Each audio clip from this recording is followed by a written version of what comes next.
Ketika kamu memenangkan Allah, membela Allah, berjuang untuk Allah, yansurkum, niscaya pasti Allah akan memenangkan kamu sekalian. Terima kasih. Kayak kemarin Pak Mahfud mengumumkan yang mau jemput silakan. Nah, baik gak tuh? Kita terima kasih. Terima kasih Pak Mahfud. Umat akhirnya diizinkan untuk menjemput. Alhamdulillah. Tapi pada saat Pak Mahfud bilang Habib Rizik ini deportasi kriminal, itu baik apa enggak? Enggak, terima kasih. Itu yang saya mau sampaikan. Jadi sekali lagi, jadi jangan nanti dipelintir-pelintir. Kita ini musuh negara lah, musuh pemerintah lah, musuh menteri. Enggak ada. Nah, kita enggak. Ternyata upaya mereka menggagalkan saya pulang, saudara, enggak berhenti sampai di situ. Nah, ada yang menarik, saudara. Saya sudah beli tiket, sudah pesan penerbangan tanggal 9. Tiba-tiba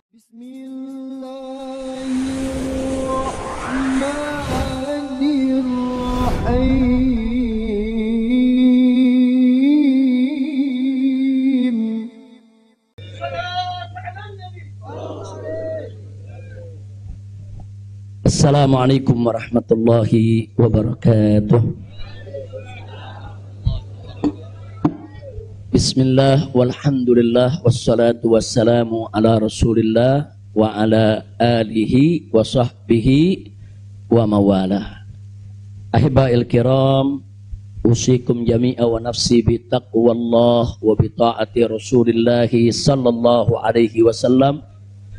Fa nas'alallah subhanahu wa ta'ala an yahdiyana ila siratihil mustaqim wa yaj'alana minal muttaqin wa yudkhilana jannatahu jannatan na'im, amin ya rabbal alamin. Segala puji kita panjatkan bagi Allah Jalla Jalaluh. Saya bersyukur sekali kepada Allah, sangat berbahagia pada hari ini akhirnya saya sekeluarga bisa kembali pulang ke rumah. Alhamdulillahirabbil alamin. Dan saya juga mengucapkan terima kasih secara khusus kepada pengurus Dewan Pimpinan Luar Negeri Front Pembela Islam Saudi Arabia. Beberapa pengurusnya ikut dengan saya pada hari ini. Mereka ikut mengawal dari Mekah, Jeddah sampai ke tempat ini. Di antara yang ikut ada Ustadz Abdul Hakim selaku sekretaris dari FPI Saudi. Kemudian ada juga Ustadz Son Haji, Ustadz Jazuli, Ustadz Ehsan. Kemudian juga ada Habib Abdullah Maulad Dawilah. Ditambah lagi Habib Abu Bakar Mugebel.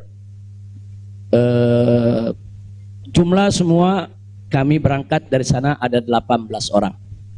Alhamdulillah semua dimudahkan. Kita doakan mereka-mereka yang telah dengan setia menemani kita, membantu kita sehingga semua urusan menjadi lancar. Jazakumullahu khairal jaza.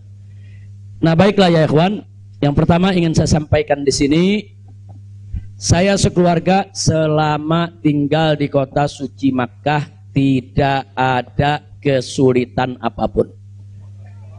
Jadi kita tidak ada kesulitan, kita tidak ada kesusahan, walaupun ada pihak lain yang mencoba untuk membuat saya sulit, membuat saya susah, tapi alhamdulillah tidak pernah berhasil. Wa yamkuruna wa yamkurullah wallahu khairul makirin. Jadi kalau saya malu sekali kalau saya harus katakan, oh di Mekah ini susah, kita diasingkan, kita dijauhkan. Enggak. Di Mekah nikmat, baladan aminan mubarakan. Kita mendapatkan kenikmatan di Mekah luar biasa. Di sini saya banyak kawan, sampai di Mekah saya dapat kawan juga tidak kalah banyaknya. Di sini kita punya jamaah, sampai di Mekah juga kita punya jamaah. Di sini kita punya pengajian, sampai di Mekah juga kita buka pengajian. Di sini kita punya gerakan dakwah, ternyata di Mekah juga kita buka gerakan dakwah. Jadi artinya nggak ada yang kurang. Bahkan sekali lagi kita katakan di Mekah ini tentu punya kelebihan yang luar biasa untuk ibadah 100.000 kali lipat ganjarannya. Sebetulnya kalau ingat 100.000 kali lipat kayaknya nggak mau pulang ya. Habib 100.000 kali lipat begitu sampai Tamburan satu lagi nilainya. Nah, di Petamburan nilainya 1, kalau di Mekah nilainya 100.000. Laulal wajibat dakwiyah, kalau tidak ada kewajiban dakwah di negeri ini, saya tidak akan tinggalkan Mekah. Kita cinta Mekah, Mekah luar biasa, satu negeri yang memang penuh keberkahan. Baladan aminan mubarakat. Jadi sekali lagi, selama kita di Mekah, alhamdulillah. Kalaupun ada sedikit tantangan-tantangan, sedikit kesulitan-kesulitan, tapi semua itu bisa atasi dengan mudah, ya ikhwan. Nah baiklah. Kemudian yang perlu saya sampaikan juga, ya ikhwan, di tempat ini, kenapa muncul aneka ragam isyaat, yaitu isu-isu, gosip, rumor dan lain sebagainya. Katanya saya mau ditangkap lah, mau dideportasi lah, kemudian juga overstay lah dan seterusnya. Jadi yang ingin saya sampaikan di sini, ya saya memang overstay pada awalnya. Jadi sebulan sebelum visa saya habis, saya waktu itu mendapat pencekalan, tidak boleh pulang. Nah, tapi pencekalan tersebut bukan karena melanggar aturan, bukan karena melanggar ketentuan keimigrasian, bukan. Jadi kalau ada mengatakan karena ada pelanggaran, ada pidana, bohong, saudara. Itu hoax, bahkan itu fitnah. Jadi saya dicekal li asbabin amniyah. Itu ditulis dalam surat cekalnya. Li asbabin amniyah, karena alasan keamanan. Nah, biasanya kalau alasannya melanggar di situ ditulis mukhalafatun nizam atau at-takhalluf anin nizam. Nah, itu namanya melanggar aturan. Nggak ada. Di dokumen saya tidak ada kalimat at-takhalluf anin nizam atau mukhalafatun qanun, nggak ada. Yang ada adalah li asbabin amniyah, untuk alasan keamanan. Nah, tentunya saya tidak diam, saya terus melakukan lobby dengan pemerintah Saudi, dengan otoritas Saudi. Ini asbabun amniyah yang bagaimana maksudnya, kemudian kenapa saya tidak bisa keluar dan seterusnya. Ini terjadi pembicaraan yang cukup panjang, ya ikhwan. Tapi memang mereka sendiri mengaku. Jadi saya ini di sana diperiksa oleh Badan Intelijen Saudi, saya diperiksa oleh Dewan Keamanan Saudi, saudara. Nah, belakangan, saudara, kenapa saya diperiksa? Mereka mendapatkan laporan sampah dari negeri ini, ya. Jadi mereka bilang ini zubalah. Nahnu nahsul alal maklumat kadhibah. Kita mendapat informasi yang bohong. Bahkan mereka bilang zubala itu sampah, ya kawan. Informasi sampah tentang Anda. Jadi katanya saya ini buronan, melarikan diri, ada persoalan hukum yang saya hadapi. Saya ini katanya red notice. Kemudian ada lagi yang mengatakan kalau saya ini saudara orang politik yang selalu bikin keributan di mana-mana, nanti bahaya untuk keamanan Saudi. Nah, ini laporan-laporan semacam ini, saya tidak mau menuduh siapa yang melapor, si A atau si B atau si C, ya ikhwan. Tapi ini ada. Dan ini bukan laporan dari orang biasa. Kalau laporan dari orang biasa, saudara, nggak bakal dihiraukan oleh pemerintah Saudi. Ini tingkat negara. Ini bukan tingkat RT, bukan tingkat RW, ini tingkat negara. Negara Saudi mendapatkan laporan.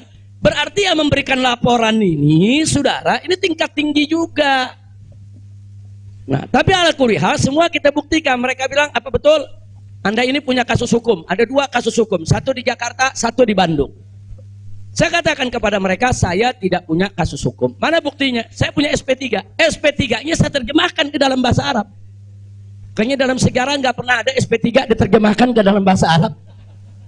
Sebab kalau saya serahkan SP3, ya tentu kan polisi di sana nggak paham, intelijen di sana nggak paham apa isinya, apa maksudnya. Kita terjemahkan dalam bahasa Arab. Kita buat dokumen resmi, terjemah resmi.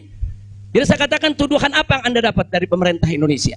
Oh, Anda ini melarikan diri dari Jakarta karena ada kasus hukum. Saya tunjukkan, ini SP3. Silakan Anda baca. Begitu mereka baca, mereka kaget. Oh, ini kan hukum sudah selesai. Kenapa kok masih dilaporkan Anda tetap bersalah? Jadi pemerintah Saudi sendiri yang menilai, ya. Nah, kemudian yang kedua, waktu kasus Bandung, saya bilang juga udah nggak ada perkara, punya SP3, saya terjemahin lagi SP3-nya, saudara. Nah terakhir mereka bilang katanya Anda ini dikejar-kejar badan intelijen dari negara Anda. Saya bilang enggak, saya enggak punya persoalan dengan badan intelijen. Oh, tapi ini ada laporan. Anda bisa buktikan kalau Anda tidak punya permasalahan dengan badan intelijen Indonesia? Punya. Loh, apa buktinya? Saya punya dokumen perjanjian antara saya dengan badan intelijen negara Indonesia. Saya terjemahkan lagi dalam bahasa Arab. Resmi di situ, saudara. Dan dokumen ini kan belum saya buka ke masyarakat, ya ikhwan. Saya pikir nggak ada perlunya saya buka, ya ikhwan, kecuali kalau darurat saya tunjukkan. Mereka kaget loh. Anda punya perjanjian begini bagus dengan negara, Anda tidak punya masalah. Kok dilaporkan macam-macam? Nah ini yang jadi persoalan, ya ikhwan. Ala kulihal, singkat cerita, kalau saya cerita terlalu panjang, saudara, akhirnya pemerintah Saudi ini, otoritas yang berwenang di bidang ini, mereka justru akhirnya minta maaf. Mereka bilang nahnu natawarrat, nahnu ghaltan, kami salah, kami sudah melewati batas wewenang yang kami punya. Kami minta maaf karena memang ini kesalahan dari informasi yang kami terima. Nah, jadi supaya Anda tahu, akhirnya mereka tidak mengganggu kita sama sekali. Bahkan terakhir bukan lagi persoalan bayang safar, jangan kita deportasi. Saya ditawarkan, Habib, Anda mau pulang besok ke Indonesia atau Anda mau tinggal di sini selamanya? Silakan. Maka itu pada malam Ahad, Sabtu malam Ahad, sebelum saya pulang, saya ke Riyadh, saya diundang resmi ke Riyadh. Saya diundang resmi ke Riyadh, saya ketemu petinggi di sana, ya kawan. Mereka tawarkan, mau tinggal di sini, kita berikan iqamah, kita berikan izin tinggal, mau seumur hidup pun boleh. Silakan Anda memutuskan. Enggak, saya enggak punya persoalan sama pemerintah Saudi, ya kawan. Jadi bohong kalau ada yang bilang saya punya persoalan. Jadi makanya kalau pejabat tuh jangan sembarang bicara. Kalau mau bicara tuh mesti punya data dong. Masa pejabat bicara nggak pakai data? Kalau nggak pakai data, pedagang kopi di warung-warung, ya kan dagang kopi di warung nggak pakai data. Ada kopinya seduh, pakai gula, selesai kasih. Kira-kira jelas gak? Ini kalau pejabat tingkat negara harus punya data, ya kawan, nggak sembarangan. Tapi baiklah, kita bagian akhir. Jadi begitu mereka sudah tahu itu semua, semula saya mau dibikinkan bayan safar. Bayan safar itu exit permit, saudara. Nah, bayan safar itu ada dua. Ada izin keluar Saudi, saudara, karena orang melakukan pelanggaran. TKI yang melarikan diri dari majikan, atau umpamanya ada tenaga kerja yang melakukan pelanggaran pidana, mencuri, berkelahi, atau membunuh saudara. Nah mereka ini kalau diusir dari Saudi itu namanya deportasi dengan bayan safar. Tapi ada juga jenis bayan safar lain. Nah seperti apa? Seperti orang yang mendapat suaka politik, itu kan perlindungan. Atau seperti orang yang dicekal politik, seperti yang saya alami, itu bukan pidana. Atau seperti mereka yang kehilangan warga negara, seperti orang-orang Rohingya yang tinggal di Mekah, itu mereka nggak punya warga negara, saudara. Tapi kalau suatu ketika mereka mau pulang ke negerinya, diberikan bayan safar kalau mereka mau pulang. Nah kalau mereka nggak mau pulang, mereka dijamin silakan tinggal di Saudi Arabia. Nah jadi ini namanya bayan safar. Tapi ternyata terakhir karena mereka menyadari saya tidak bersalah, ini yang menarik ya. Mereka sendiri yang mengatakan, ya Syekh, Anda tidak layak untuk dapat bayan safar. Karena kalau Anda dapat bayan safar, nanti catatan overstay-nya itu nggak hilang. Nah, jadi dalam dokumen keimigrasian kan ada overstay, itu nggak hilang.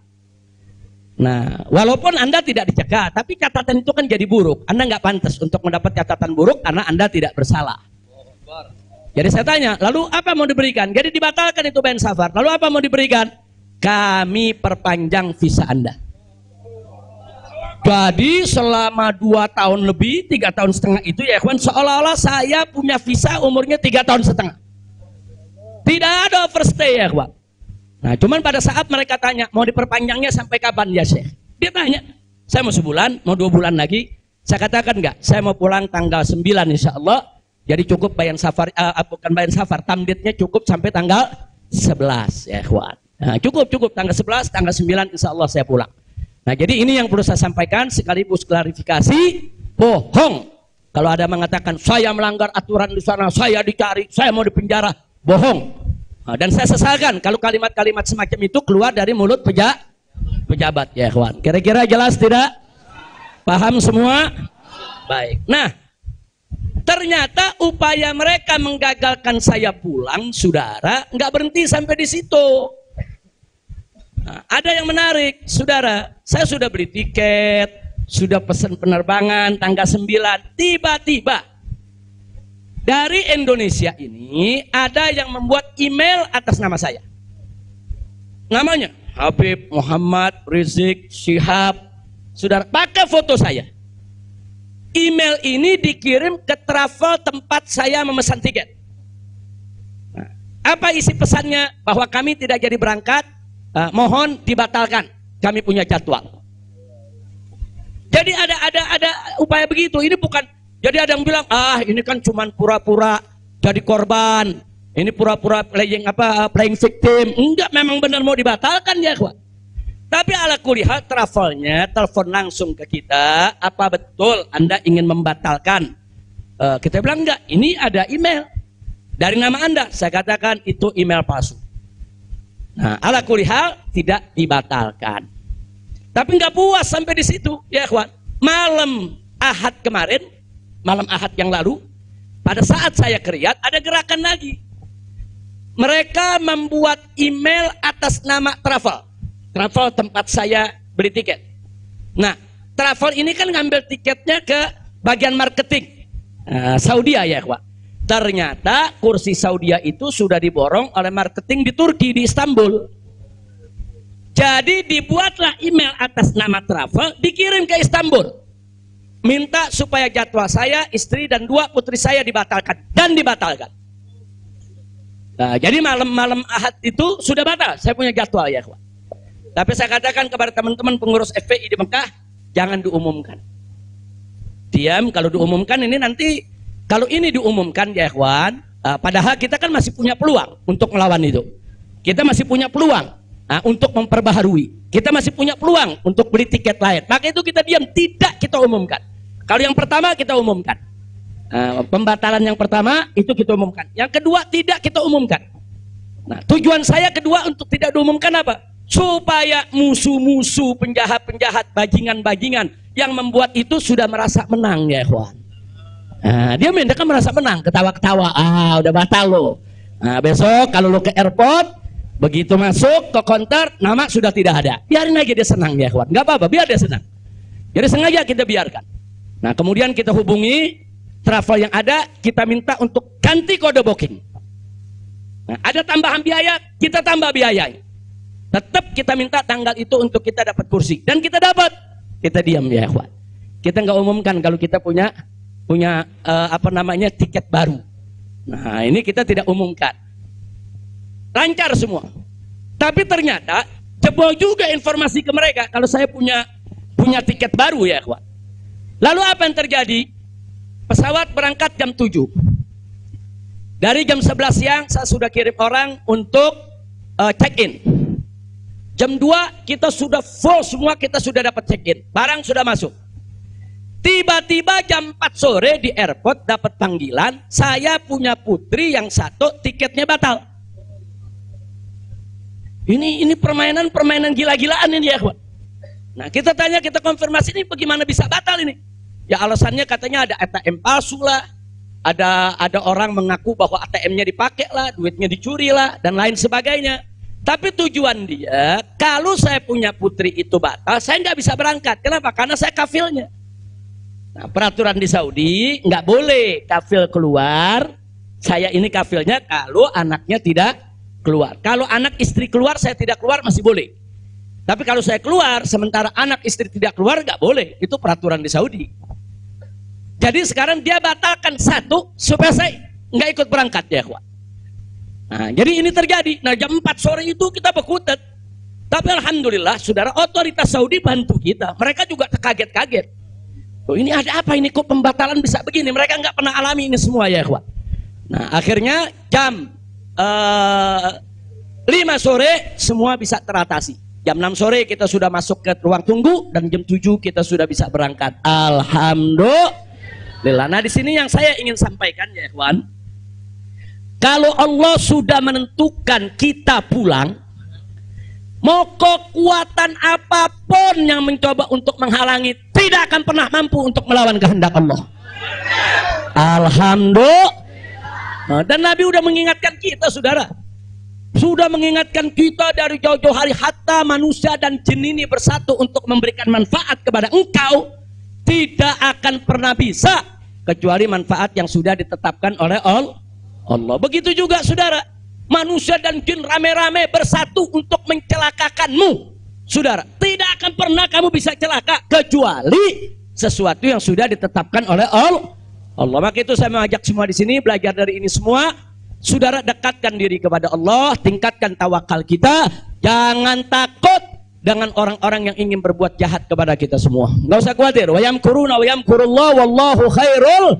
Makin tancapkan dalam diri kita la haula wala quwwata illa billahil aliyil azim. Tancapkan itu ya kawan. Jangan pernah takut. Nah, buktinya akhirnya kita bisa pulang. Alhamdulillah. Hada min fadli rabbi liyabluwani ashkur am akfur ya kawan. Dan memang kemarin itu pada saat saya ke imigrasi Saudi, mereka juga bingung. Karena ini bukan urusan imigrasi, tapi ini otoritas keamanan nasional Saudi. Mereka bilang nggak pernah ada orang pakai bisa ziarah orang asing bisa hidup 3,5 tahun di Saudi tanpa denda, tanpa blacklist. Nah, ini semua karunia dari Allah. Jadi tidak benar kalau kita di sana kesulitan, kesusahan. Enggak, kita di sana senang, kita di sana bahagia, bahkan sedih sekali kita tinggalkan Mekah kalau tidak ada kewajiban dakwah di sini. Sekali lagi saya katakan, saya tidak ingin meninggalkan Mekah. Di Mekah semua Allah ganti, lebih indah yang Allah ganti ya kawan. Saya di sana rezeki mengalir terus, makan, minum, semua serba berkecukupan, dikit Allah tidak kurangi. Bahkan apa yang kita dapatkan di sana jauh lebih nikmat, lebih berkah ketimbang sebelum saya ke kota suci Makkah. Jadi sekali lagi, alhamdulillah, kalau kita berjuang di jalan Allah, percayalah Allah tidak akan pernah meninggalkan kita. Enggak, Allah enggak bakal tinggalin kita ya kawan. Dimanapun kita berada, Allah enggak bakal tinggalkan kita. Kalau kita berjuang untuk Allah. Intan surullah yansurkum. Jika kamu ya ayyuhalladzina amanu, hai orang-orang yang beriman, intan surullah, jika kamu memenangkan Allah, membela Allah, berjuang untuk Allah, yansurkum, niscaya pasti Allah akan memenangkan kamu sekalian. Jadi jangan takut. Allah dengan caranya Allah punya kemauan ya kawan. Allah akan selamatkan kita, Allah akan lindungi kita, Allah akan beri keberkahan kepada kita. Dan selama di Mekah, alhamdulillah, saya juga sudah menyelesaikan yaitu disertasi doktor saya sebanyak 1000 halaman ya kawan, dalam bahasa Arab. Alhamdulillah semua berkah. Dan saya punya putri juga yang tinggal di Mekah, akhirnya punya kesempatan menghafal Al-Quran. Yang akhirnya mereka sudah lebih dari 10 juz hafal Al-Quran. Ini semua yang di sini kita nggak dapat, di Mekah kita dapat. Alhamdulillah, setiap tahun kita bisa melaksanakan ibadah haji, setiap minggu kita bisa melaksanakan ibadah umroh, kita bisa iktikaf di masjid bebas. Saya bisa ke Madinah, ke Jeddah, ke Taif, ziarah kemana-mana tempat, tidak pernah dilarang oleh otoritas Saudi. Jadi sekali lagi saya tandaskan, kalau ada mengatakan di sana saya nih kriminal, melanggar hukum, berurusan dengan hukum Saudi, bohong. Nah, begitu sekali lagi lewat forum ini saya ingin sampaikan terima kasih kepada pemerintah Saudi. Saya sampaikan terima kasih kepada pemerintah Saudi dan apresiasi yang tinggi, di mana selama keberadaan saya 3,5 tahun di sana, mereka telah memperlakukan saya secara baik. Kemudian mereka telah memberikan segala kemudahan. Jazahumullahu khairal jaza. Ya, kita yang baik kita apresiasi, yang tidak baik kita kritisi. Nah, jadi kalau ada mengatakan Habib kok terima kasihnya sama pemerintah Saudi aja, pemerintah Indonesia bagaimana? Ya baik dulu dong. Kalau baik nanti kita terima kasih. Kira-kira betul gak? Betul gak? Kalau pemerintah baik wajib gak terima kasih? Wajib, kita apresiasi. Kok Habib belum terima kasih? Ya belum baik. Tunggu baik dulu. Kalau baik kita terima kasih. Kayak kemarin Pak Mahfud mengumumkan yang mau jemput silakan. Nah, baik gak tuh? Kita terima kasih. Terima kasih Pak Mahfud. Umat akhirnya diizinkan untuk menjemput. Alhamdulillah. Tapi pada saat Pak Mahfud bilang Habib Rizik ini deportasi kriminal, itu baik apa enggak? Enggak terima kasih. Jadi kita objektif aja. Yang baik kita terima kasih, yang enggak baik kita luruskan. Insya Allah. Nah ini yang saya mau sampaikan semua. Jadi tenang-tenang saja, biarkan nanti beri kesempatan saya supaya istirahat dulu. Ya ikhwan, insya Allah nanti kita dakwah lagi, kita keliling lagi, bikin pengajian lagi. Mudah-mudahan Allah Subhanahu wa taala memudahkan segala urusan kita. Jadi di sini saya mau tandaskan sebelum saya akhiri sekali lagi, kita yang ada di sini, habaib ulama, sekali lagi, kita bukan musuh pemerintah. Kita bukan musuh negara, kita bukan musuh tentara, kita bukan musuh polisi, kita musuh kezaliman, kita musuh kecurangan, kita musuh kemunafikan, kita musuh segala kejahatan. Betul? Betul? Nggak ada kompromi saudara. Melawan kezaliman, kemunafikan, kejahatan, tidak ada kompromi. Kalau ada mengatakan, Habib Rizik, bisakah ke depan ini kita melakukan rekonsiliasi? Saya katakan sekali lagi, rekonsiliasi hanya bisa berdiri atas dasar niat dan tekad yang baik ya ikhwan. Tapi kalau rekonsiliasi berdiri atas dasar kecurangan, kezaliman, kejahatan, saudara, tidak mungkin. Tidak ada rekonsiliasi, saudara. Tidak ada rekonsiliasi, saudara, kalau kezaliman dibiarkan. Kira-kira jelas tidak? Takbir. Nah, jadi selama pemerintah baik, kita akan apresiasi. Kita akan terima kasih. Tapi kalau mereka membuat aturan-aturan yang merugikan rakyat, yang merusak agama, saudara, yang menghancurkan akhlak, wajib untuk kita lawan. Tidak boleh kita diam ya ikhwan. Takbir. Takbir. Siap revolusi akhlak? Sallu ala nabi. Loh, kita nggak bersaing untuk nyari jabatan kok ya ikhwan. Enggak, kita nggak nyari jabatan, kita bukan orang partai, kita bukan pejabat, kita bukan anggota DPR. Enggak, kita hanya menginginkan negara ini baik. Nah, ayo kita hijrah minad dzulumati ilan nur. Kita hijrah minal maksiyah ila ta'ah. Kita hijrah minal khabith ila thayyib. Kita hijrah dong minas sayyiat ilal hasanat. Kita hijrah ya ikhwan. Nah, yang ada di sini pun juga wajib melakukan revolusi akhlak. Bagaimana revolusi akhlak? Kalau akhlak kita kemarin kurang baik, ayo kita perbaiki ke depan. Kalau akhlak kita kemarin alhamdulillah sudah baik, ayo kita tingkatkan lagi agar akhlak kita lebih baik. Insya Allah. Ini dengar kata revolusi, wah udah kalang kabut lagi ya. Revolusi. Revolusi itu perubahan drastis. Revolusi itu maknanya perubahan drastis dan mendasar. Nah, jadi kalau perubahan drastis itu kemarin masih tukang bohong, hari ini langsung drastis, dia nggak mau bohong lagi. Nah itu namanya revolusi. Tapi kalau kemarin tukang bohong, sekarang yang ngebohongnya dikurangin dikit-dikit, itu bukan revolusi. Nah, kalau ngebohongnya dikurangin dikit-dikit bukan revolusi. Itu langsung. Kemarin nggak sholat, saudara, mulai hari ini sholat dan seterusnya, itu namanya revolusi. Nah kemarin suka ngebohong, nah, tahu-tahu sekarang tidak mau ngebohong lagi, itu revolusi. Kira-kira jelas gak? Jadi revolusi itu perubahan drastis dan mendasar. Jadi jangan pikir revolusi itu pakai senjata, bunuh-bunuhan, potong-potongan. Siapa yang bilang begitu ya ikhwan? Nah, lalu kenapa dipilih kata revolusi akhlak? Kenapa bukan revolusi moral, revolusi budi pekerti, revolusi mental? Saudara, karena kata akhlak itulah yang dipakai oleh Nabi kita Muhammad Sallallahu Alaihi Wasallam. Nggak ada kata yang lebih baik kita pilih kecuali kata yang digunakan oleh Nabi Muhammad Sallallahu Alaihi Wasallam. Kalau kita mau tahu siapa itu bapak revolusi akhlak di dunia, ya Nabi kita. Nabi kita itu pejuang revolusi akhlak. Nabi kita itu pahlawan revolusi akhlak. Nabi kita itu saudara yang meletakkan dasar-dasar revolusi akhlak. Sebagaimana Nabi sabdakan dalam hadisnya, innama bu'itsu liutammima makarimal akhlak. Nah, jadi karena Nabi yang menggunakan kata akhlak, ya kita lebih suka pakai istilah akhlak. Kenapa nggak pakai mental? Karena kata mental dipakai sama Karl Marx. Ya, Karl Marx yang pakai, gembongnya komunis, makanya saya nggak mau pakai ya kawan. Kecuali kalau Nabi pakai kata mental, ya saya pakai mental. Kalau Nabi pakai kata budi pekerti, saya pakai budi pekerti. Nabi pakai kata apa? Akhlak. Berarti kita perlu pakai kata apa? Siapa suri tauladan kita? Siapa contoh kita? Sallu ala nabi. Allahumma salli wa sallim alaihi. Kira-kira jelas gak?